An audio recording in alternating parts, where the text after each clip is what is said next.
Hello and welcome back to Matt's Automotive Channel. This is part 7 of our transmission rebuild for the 4R70W. And in this video, we'll go ahead and complete the rebuild of the transmission. So let's get started. We now have our rear planetary bushing, and we need to remove the old one from the planetary gear set here. But the first thing I want to do before we remove it is make sure or measure how deep this bushing is in here so we can set the new one into the exact same depth. Okay, and then all we need is a screwdriver and a hammer, and we'll just tap this one out.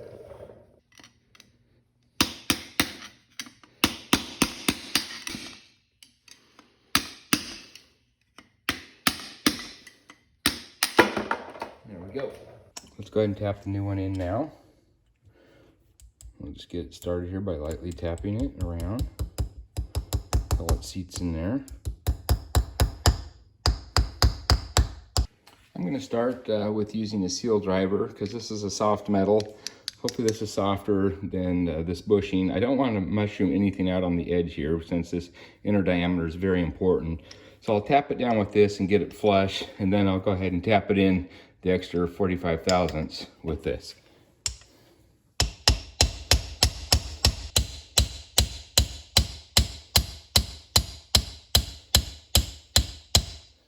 Okay, got it totally flush at this point. Now I'll tap it in the rest of the way using this socket here.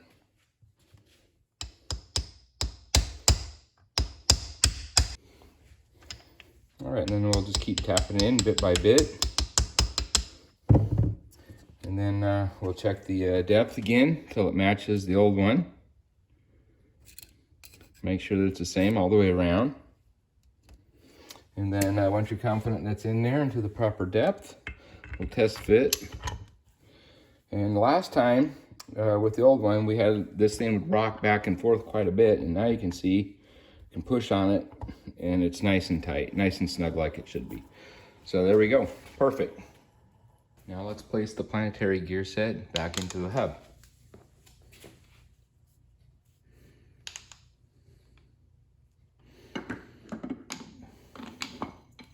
Fluid to the roller bearings.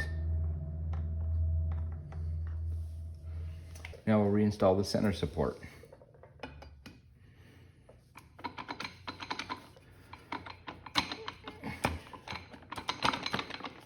There we go. When it's in, it should be flush, and it should only turn in one direction. So it turns counterclockwise and then grabs going the other direction. Now let's install the sun gear. This you kind of have to wiggle back and forth until it sets in there. There we go. Next is the thrust bearing with this little lip here facing upward. Then next is the drive shell.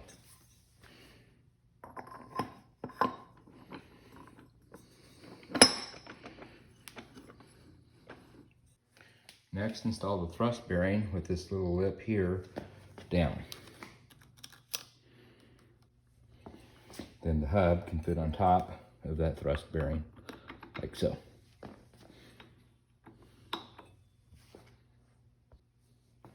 Now install the next thrust bearing with the large race facing downward, like so. And next we'll put the intermediate shaft in the middle there. Now we can put the forward and reverse drums together.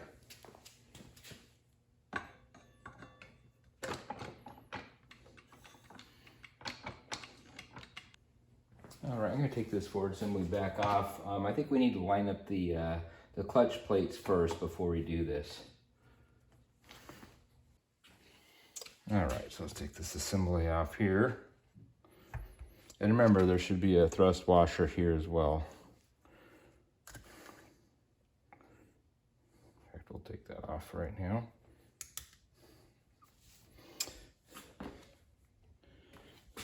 And this is the problem I'm having. These little clutch packs here, those teeth need to line up with the gear in here. So go ahead and remove this gear for now. and bring it over here, and we'll try to get it all lined up.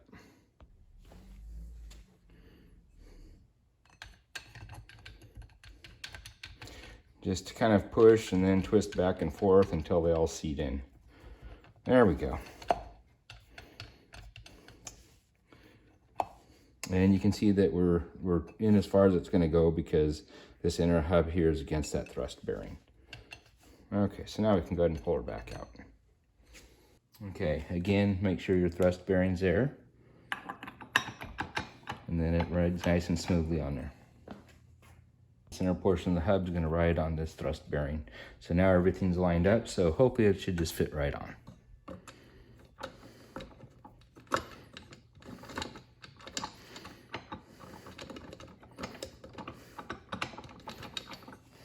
Come on. There we go. All right, it feels like it dropped down all the way, but just to be 100%, I'm just going to pull this back off and then take a look at the end and make sure that all those little grooves line up in the clutch pack there. And they do. So I'm pretty confident that's sitting all the way down onto the thrust bearing. You'll know when you're actually all the way down because you'll hear a clank noise like that. Rather than, here, let me misalign it. There.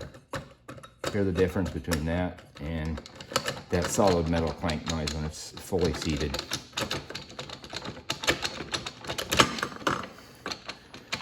There we go. Like that. Now, before putting this assembly back together, make sure that the thrust bearing is oriented correctly. This little groove here, this little protrusion, fits down onto there. And then the other end of it will reside right there. All right, so now we can go ahead and put this piece back on.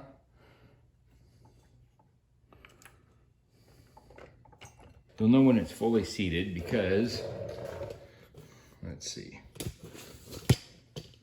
And this is not fully seated yet, but these little tabs here will fit down into the grooves here.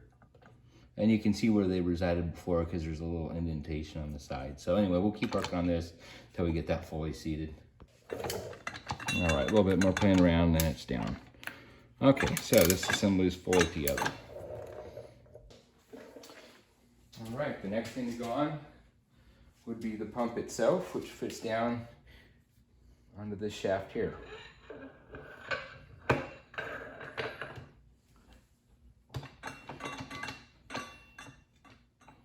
All right, so this is how it's going to be assembled inside the transmission case. So now we want to take this apart and put it back in as it sits here. I've set this transmission housing up on this hydraulic cart and put a couple blocks underneath to keep it up at a decent angle for reassembly. Make sure that there's no debris or any foreign matter inside here that's going to interfere with the operation of the transmission. Make sure it's totally clean. Okay, let's start final assembly with the output thrust bearing. This bearing has a little lip on one side, it's flat on the other side. The lip goes towards the bottom side of the transmission there. So let's put a little bit of transmission fluid on it, both sides here. And we'll set it inside the housing. And it should grab onto that little lip there, make sure it spins freely. And let's get the output shaft ready. There's 3 sealing rings here. So I'll put some fluid on here. And also the journal.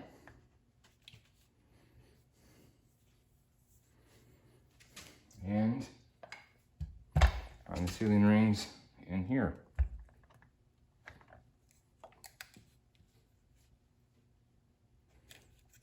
For now, I'll take this thrust bearing out. Now we can go ahead and set it inside the transmission. Okay, now let's lower the output shaft in. There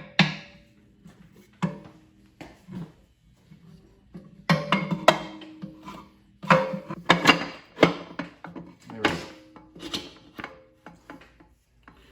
And fully seated, it should spin freely and be perfectly aligned. There we go. Now let's put the snap ring in. Right, next we're going to install the reverse band. Notice that there's 2 little indentations there. Those are to line up with these 2 little indentations here that hold it in place. First of all, let's go ahead and lube this up.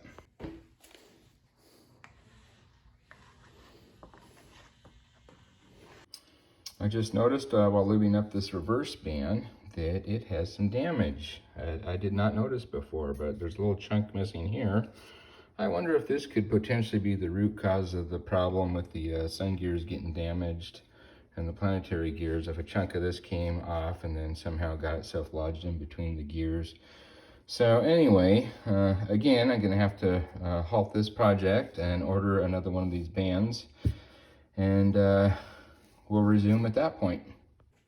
I'm thinking that there's a high likelihood that this is the cause of the problem, because if you recall, the gears that were damaged was the sun gear, which goes down and fits into the bottom of these planetary gears on the inside of this hub.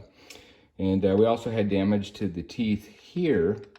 And if you look where this thing resides, it resides right here over this drum. So I could easily imagine a chunk of this coming off and then getting caught into the gears here. So I think it's this reverse clutch here is what ultimately caused the problem and the damage to the transmission. Definitely going to replace this. Fortunately, I looked around and found another one of these locally, actually at O'Reilly's, $53 part, and I can get it the next day. So project's on hold again, but only for 1 day. I just picked up the new reverse band from O'Reilly's and just want to make sure that it's exactly the same. And it sure looks identical. However, we're going to need to pre-lube the friction material on this before we install it. So let's get some transmission fluid on it.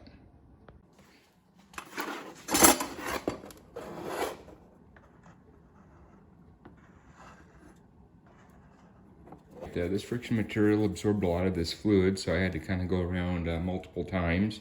Also put a little bit of fluid here with the contact points. So let's go ahead and install it now. Let's install the thrust bearing with the little lip here facing down.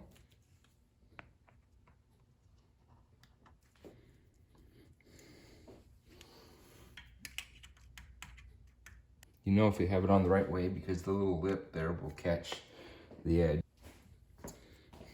Now we can install this clutch pack.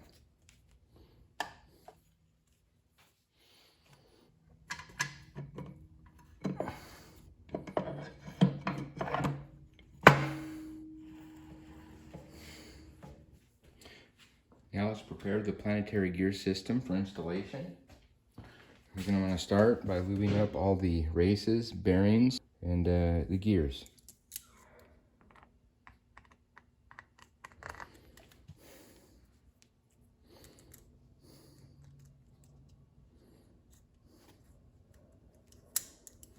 These are inner bushings here,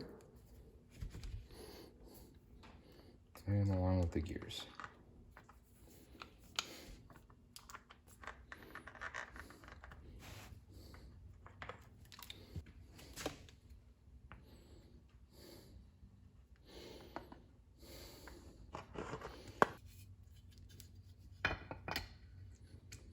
Okay, and then you kind of have to turn this as it goes in. It should only turn in one direction. And it counterclockwise, and then it should lock in the other position, going clockwise. You know it's fully seated when this shell here is flush with this inner race. Note that this little notch here coincides with this anchor pin, so it's going to have to be clocked in this direction when we install it.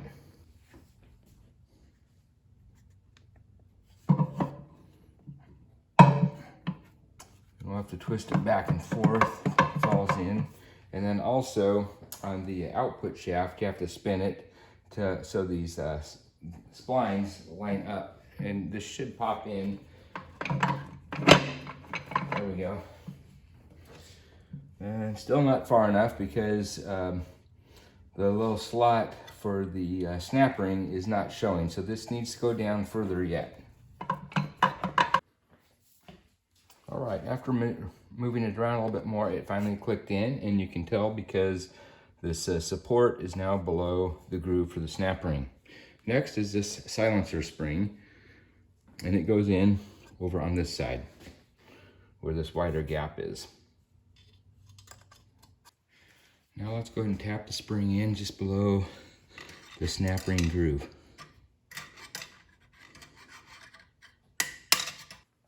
Now let's replace the snap ring. Orientation is important with this. This particular snap ring has two ends bent up, and one of the ends is going to go just to the right of this anchor pin.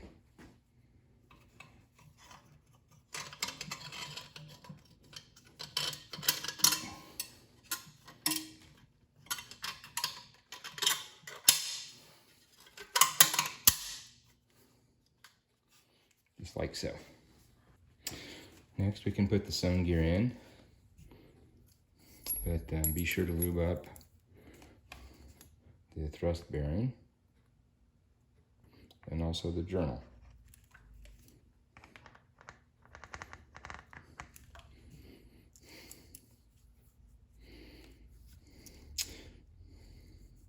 And set it in.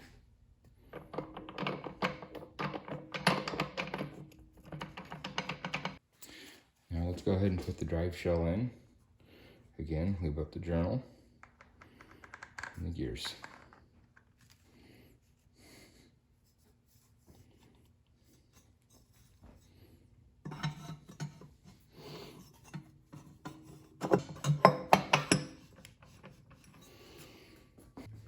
Now install the thrust bearing. Again, lube it up. And then the protruding lip should go down.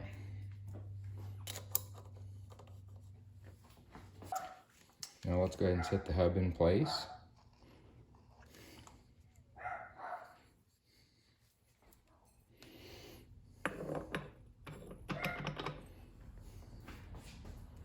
And then the thrust bearing.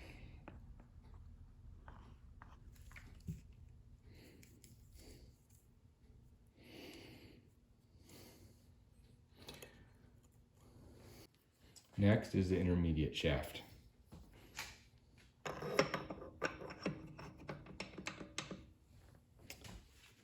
Right, now let's get the input shaft ready to go in, and be sure to lube up the bearings.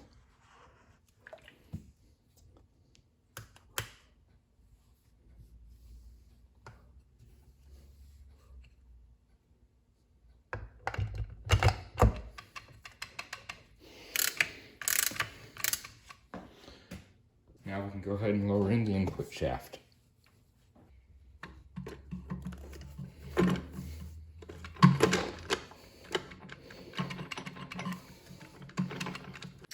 Now let's install the overdrive band. I went ahead and make sure that it's all lubed up with some new fluid.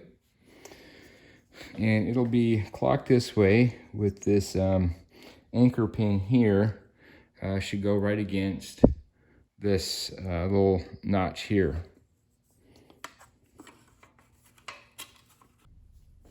Now we need to install the apply pin assembly, which is this guy here.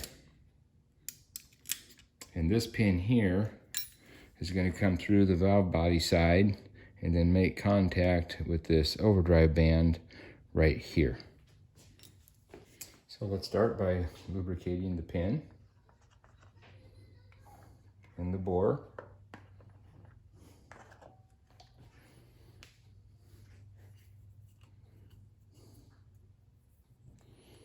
We'll put the spring over it, and then we'll lower the pin in place.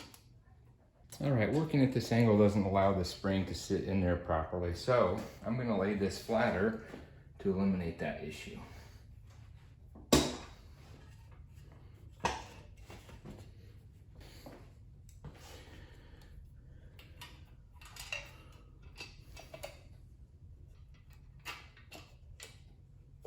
There we go. Now, before we go any further, we need to make sure that this band This little notch goes over the apply pin. There we go.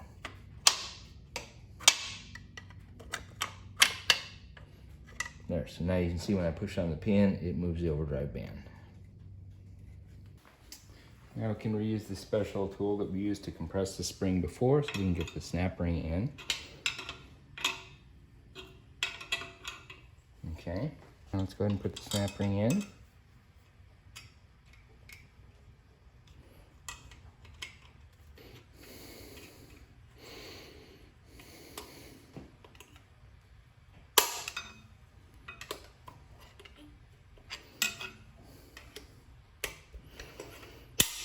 There we go.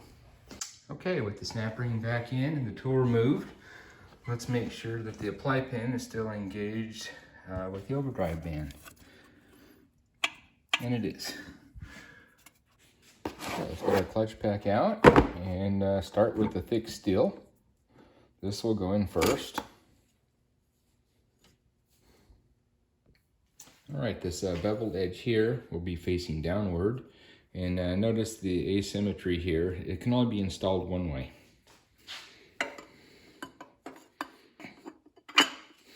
Go ahead and start installing the friction materials and the steels.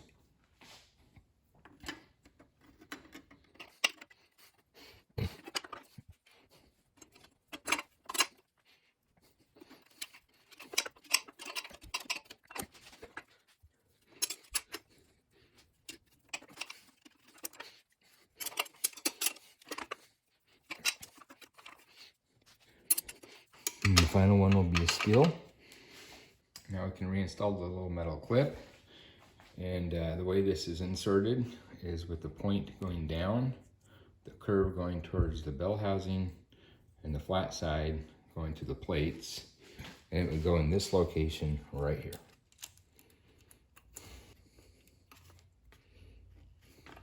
Like so. Let's get the pump assembly ready to install. We'll start by taking off the O-ring and replacing it with our new one.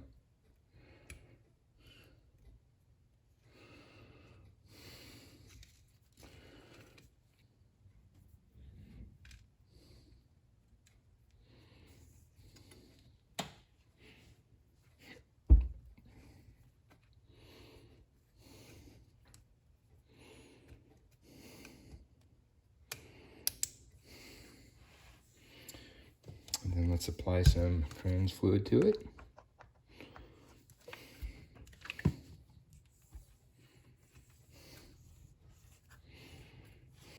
Now let's set in our pump gasket, and let's align the holes.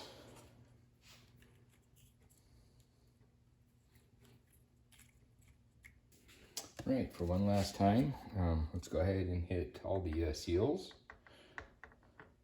with some fluid, and also the inner bore here.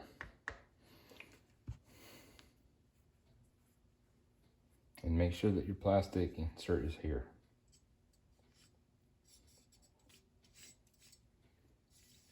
Okay, now we're ready to install it. Now let's go ahead and reinstall the pump, lining up all the holes.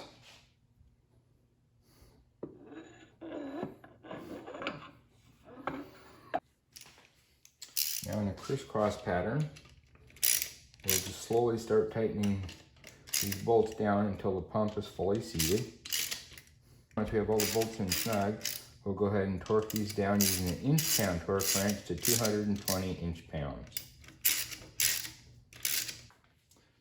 Okay, with all these bolts snug down, we should be able to turn the input shaft. All right, now let's go ahead and torque them down.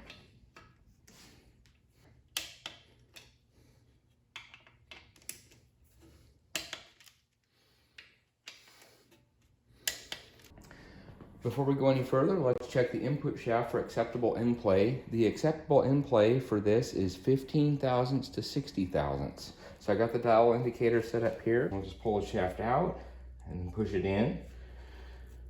And it looks like we're right there at the minimum level, right there about 15 thousandths. So I guess we're good. Now let's turn our attention to the reverse servo assembly.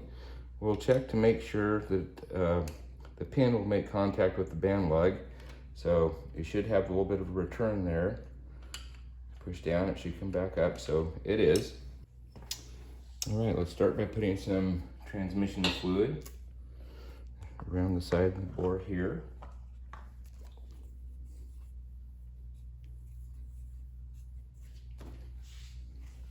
And then we'll put some fluid on the pin.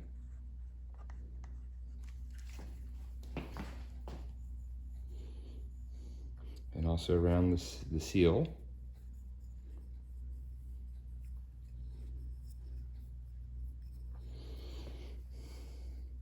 We'll set the spring in.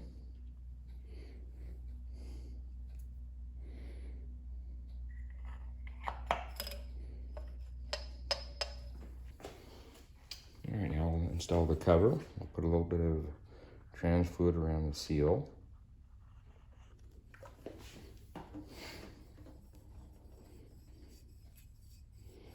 And then just set it in. Now we'll reinstall our special tool so we can compress the piston. Now let's go ahead and compress the piston.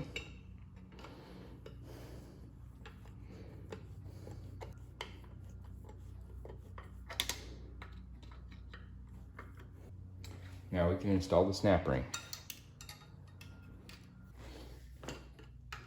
And now remove the tool. Next, we'll install the 1 to 2 accumulator piston. Here are the parts. And then we'll start by lubricating the bore.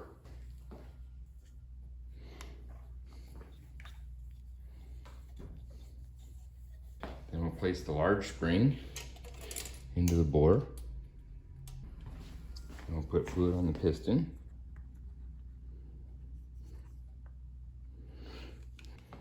Now we'll insert the large spring into the bore. And I like to use a magnet when putting this in. The spring's gonna have to go into this cylinder here, and then this little seal here will have to go down into that smaller diameter bore there. So it's important to make sure that this goes in properly and seals. So once you get that, make sure the spring goes into that piston there, and then kind of wiggle it around a bit there. And then it goes down a little further, and make sure that it plunges down. So that way we know it's fully seated. Okay, we'll put the next spring in, and then we'll lube up the outer piston.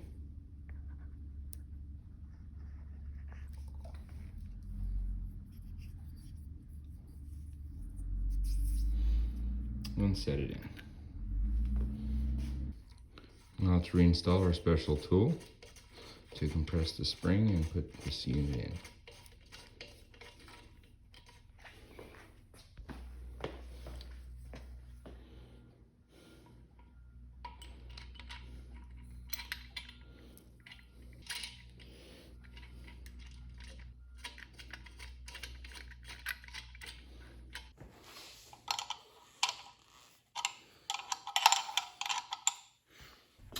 Let's take our snap ring pliers and place the snap ring in. Now let's install the 2 to 3 accumulator pistons. We'll lube up the seals on both sides here. And put a little bit of transmission fluid in the bore.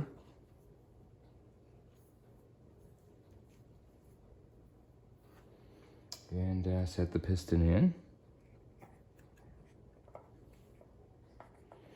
And we'll get our magnet and work it in to that second bore.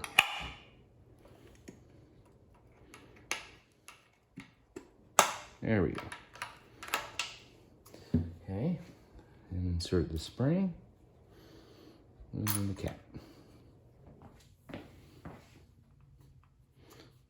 And then push it down. Now let's install the electrical connector. Put a little bit of transmission fluid around the O-ring. A little bit in the bore. And then set her in. Now let's reinstall the EPC solenoid. Lube up the O-rings here. And also the bore that it goes into. And then slide it in.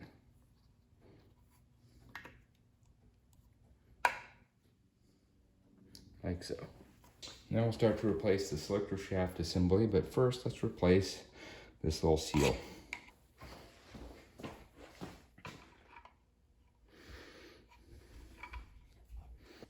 Now we can install the new seal.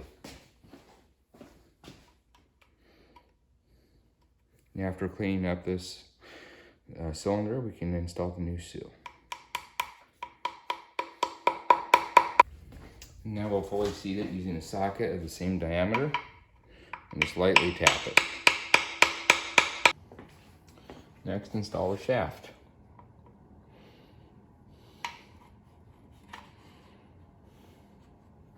Now let's go ahead and put the shift mechanism in. So I'll start by putting the end of this rod in right there. Pull this back out. And when you push this pin into the mechanism here, make sure that this portion is upward toward you, because it will go in 180 degrees opposite of this. Okay, like so. Then we'll get the little nut here and loosely put it on for right now. Okay, and just to show you how the mechanism should operate once it's in, you can see the end of the rod goes into that little hole there and then pushes down on that lever. Now let's tighten the nut.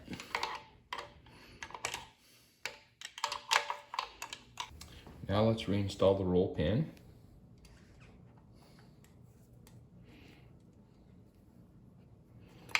We'll set it in there. And kind of move this around until it falls in place. There we are, sliding it out. You can feel when it catches. And then once it's in the little groove there, just go ahead and tap her and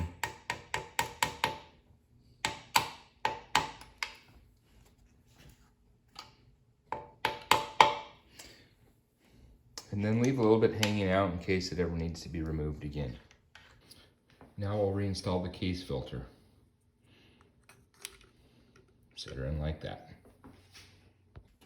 All right, I don't believe we have any issues with the valve body because the car was shifting fine before. It was basically just making that noise. So I'm not going to tear into the valve body.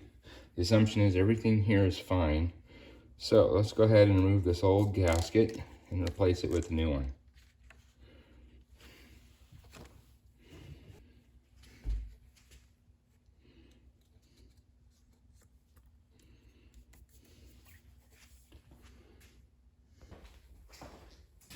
Now we can go ahead and reinstall the valve body. Make sure that you got the filter in place. Everything is flush, and the selector lever here be about center way.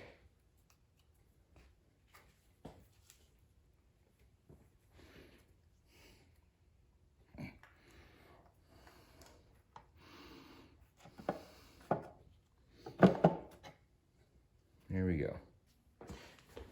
Just want to let you know I did pull this back off real quickly because I didn't have this post here centered in here. It was back in this position. This piston was too far out. So anyway, make sure that it's engaged into this portion of the shaft. It should move freely. Here are the remaining parts. These shorter bolts here are going to go around the side here, and the longer ones are going to go on this raised part where the plate resides.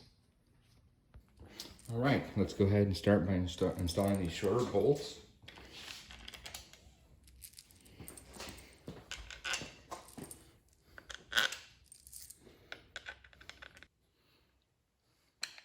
And then lastly, you got the detent spring. This little roller here fits into these notches here, and this little groove right here like so. And one of these shorter bolts is what retains this detent spring in here. Just wanted to show you that it's this detent spring here that makes the shifter feel notchy when you put it in gear, and that's what holds it in gear too. Now we can install the longer bolts under the top of the plate here.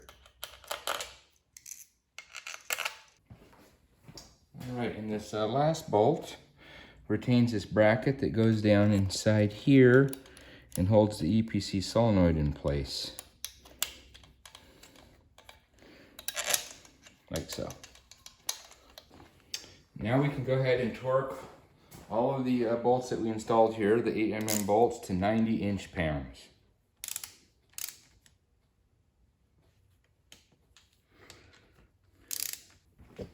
Now we can go ahead and reattach the wiring harness. There's 4 different connectors that it hooks up to. 1, 2, 3, 4. 1, 2, 3, 4.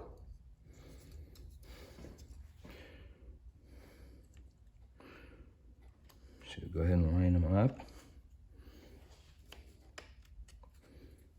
And then push them down until they click in place. Now, before putting your new filter on, keep in mind that there's a ring that comes with the new filter. When I pulled my filter out, this ring stayed inside this hole here. Make sure that you get that ring out before you put the new one in. I read some reviews of people getting new filters and then they say, oh yeah, they just fall out. Next time I remove the transmission pan, it's lying on the bottom.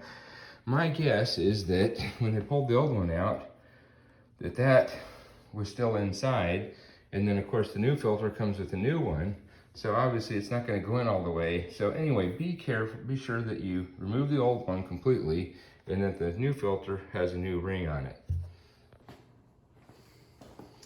All right, so let's go ahead and put our new filter in.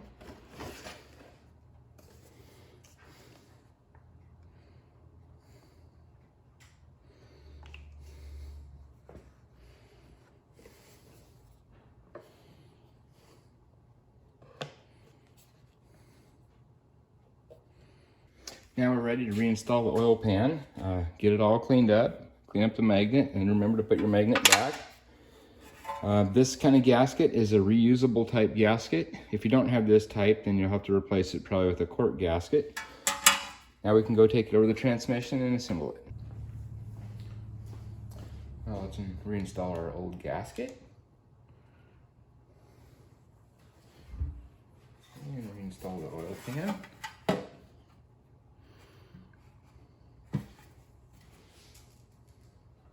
And then we'll torque these bolts here to 120 inch-pounds.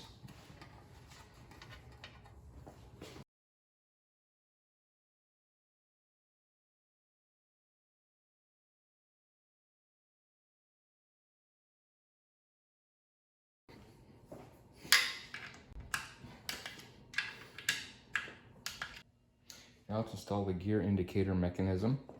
We'll start by putting the car in park, or the transmission in park, by pushing this lever all the way forward.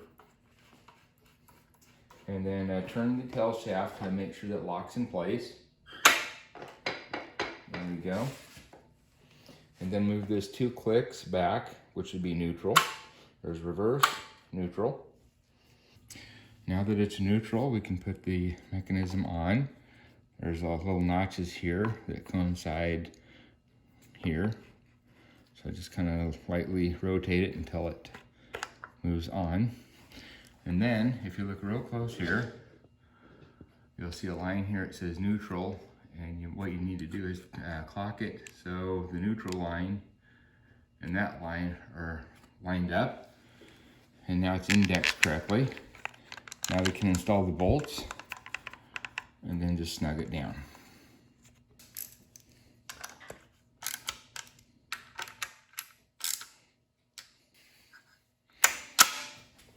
Now let's reinstall the output sensor. We'll start by just putting a little bit of trans fluid on the O-ring.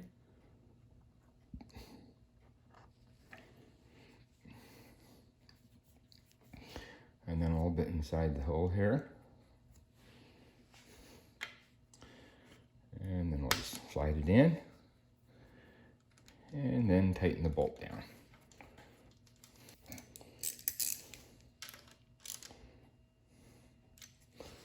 All right, let's put in a new tail shaft seal. I apologize, I didn't get video of me removing the old one. However, it's simple.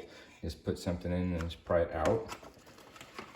And we got a new one here from National. So we'll just basically set it in there. And then I happen to have a large socket here that fits around it. So I'm just gonna put it on here and then just lightly tap it around until it's fully seated.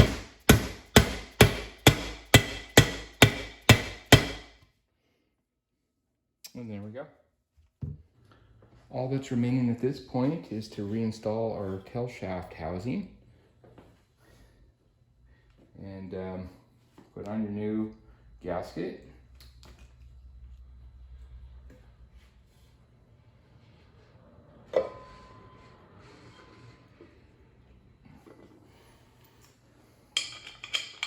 Put these bolts in, and then these get torqued down to 215 inch-pounds. All right, that concludes our transmission rebuild. So go ahead and stop the video here at this point, and we'll continue on the next video with putting it in the car, getting some new transmission fluid in it, and also changing out the engine oil and filter, and then we'll get the thing on the road, take it for a test drive, and see how well our rebuilt transmission actually works. I'll catch you on the next one. Bye-bye.